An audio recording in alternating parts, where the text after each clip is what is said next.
दोस्तों ये जो आज की कहानी है ये पश्चिम बंगाल के गांव की है। वहाँ एक लड़की होती है, बहुत खूबसूरत होती है और उसकी माँ और वो उसकी माँ बकरी चलाया करती थी और वो भी अपनी माँ के साथ ही जाया करती थी। अब बकरी चराने का वो काम करती थी, रोज बकरी चराने अपनी माँ के साथ जाया करती थी। लेकिन एक दिन उसकी माँ की तबीयत खराब हो जाती है तो वो उसकी माँ उसको बोलती है कि आज तू ही चली जा। अब वो जब जाती है तो जाने के बाद गर्मी इतनी ज़्यादा होती है तो उसका मन करता है कि वो नदी में नहा ले। जैसे ही नदी में नहाने के पास जब नदी के पास जाती है नहाने के लिए तो पहले से ही वहाँ एक लड़का नहा रहा होता है।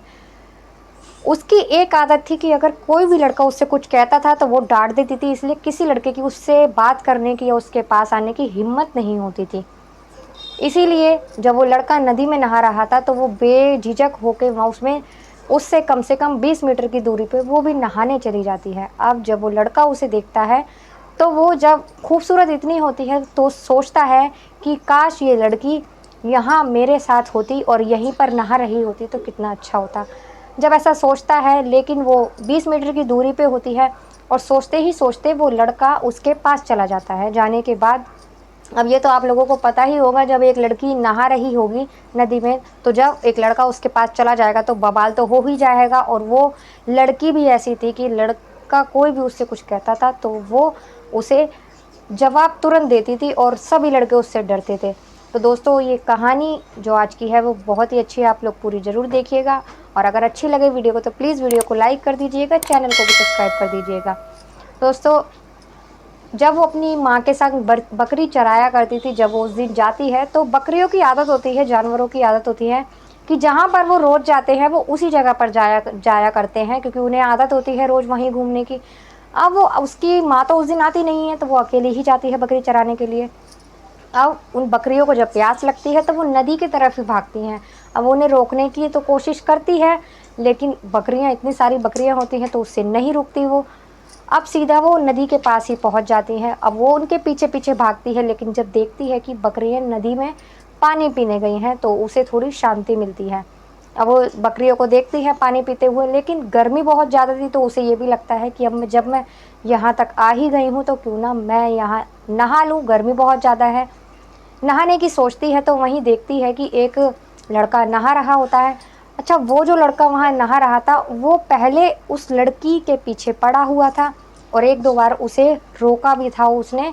तो उसने अपनी माँ से शिकायत कर दी थी और उसकी माँ ने उसे बहुत खरी खोटी सुनाई थी, बहुत ज़्यादा डांटा था। साथ ही उस लड़की ने भी उसे डांटा था और उसे सख्त वार्निंग दी थी कि अगर उसकी लड़की के आसपास नजर आया तो अच्छा नहीं होगा।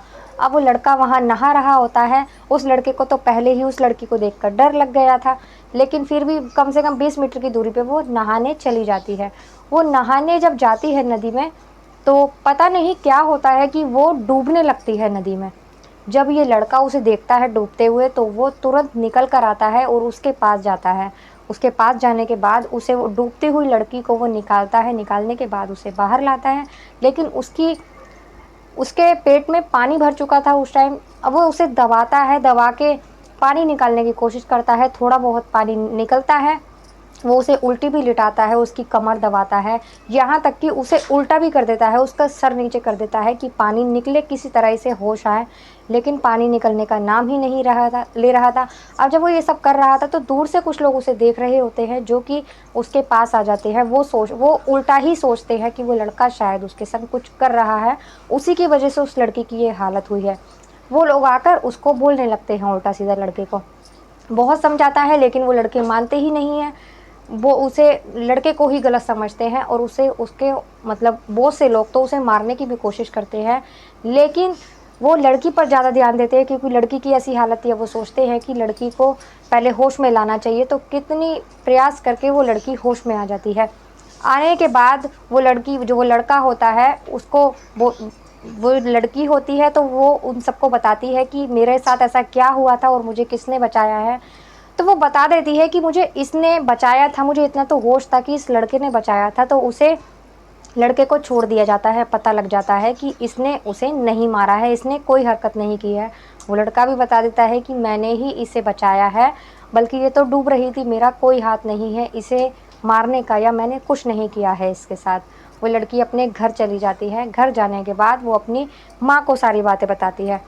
बताने के बाद अब वो लड़की बकरी चलाने जब भी जाया करती तो उस लड़के से उसकी दोस्ती हो जाती है। दोस्ती होने के बाद उसकी वो अपनी माँ से भी कहती है, अब पहले जितनी लड़ाइयाँ हुआ करती थी उसकी, अब वो उस लड़के से मिलने लगती है और दोनों की दोस्ती हो जाती है। अपनी माँ को जब बताती है कि माँ मेरी उसी लड़के ने जान बचाई थी, तो एक दिन वो अपनी बेटी से कहती है कि मुझे उससे लड़के से मिलना है और मैं उसे शुक्रिया अदा करना चाहती हूँ कि उसी की वजह से तेरी जान बची है, नहीं तो पता नहीं क्या हो जाता उस दिन अगर वो लड़का नहीं होता। वो अपनी माँ को उससे मिलवाती है, उस लड़के को लेकर आती है अपने घर, मिलवाती है तो उसकी माँ उसे उसका शुक्रिया अदा करती है कि तुम्हारी वजह से बेटा मेरी बेटे की जान बच गई। अब उसके बाद सब कुछ ठीक हो जाता है, लेकिन वो लड़का एक दिन उससे मजाक में ही बोलता है कि तुम्हारी तो ऐसी हालत हो गई थी, मैंने तुम्हें उल्टा किया, ऐसा किया वैसा किया, तुम्हारी तो पेट में पानी भर गया था। तो वो लड़की गुस्सा हो जाती है और कहती है तुमने मेरे साथ ऐसा ऐसा किया और तुमने ऐसा क्यों किया। तो वो कहता है कि अगर मैं ऐसा नहीं करता तो तुम्हारी जान पर बनाई थी, तुम्हारी जान भी जा सकती थी। लेकिन फिर एक थोड़े ही देर में वो शांत भी हो जाती है। अब धीरे धीरे उनकी दोस्ती हो जाती है। दोस्ती कब प्यार में बदल जाती है उन्हें पता भी नहीं चलता। फिर वो अपनी माँ से बात करती है शादी के बारे में, लेकिन उसकी माँ मान भी जाती है क्योंकि वो लड़का अब उसकी माँ जो थी उस लड़के को पसंद करने लगी थी। उन दोनों की शादी करवा देती है धूमधाम से और दोनों ही बहुत खुश रहने लगते हैं, दोनों ही बड़े अच्छे तरह से, क्योंकि लड़के के घर वाले भी उस लड़की को देख के पसंद कर लेते हैं और शादी करवा देते हैं। तो दोस्तों ये थी आज की कहानी। अगर अच्छी लगी हो तो कमेंट कर ज़रूर बताना। मिलते हैं अगली किसी वीडियो में एक नई कहानी के साथ। तब तक के लिए नमस्कार।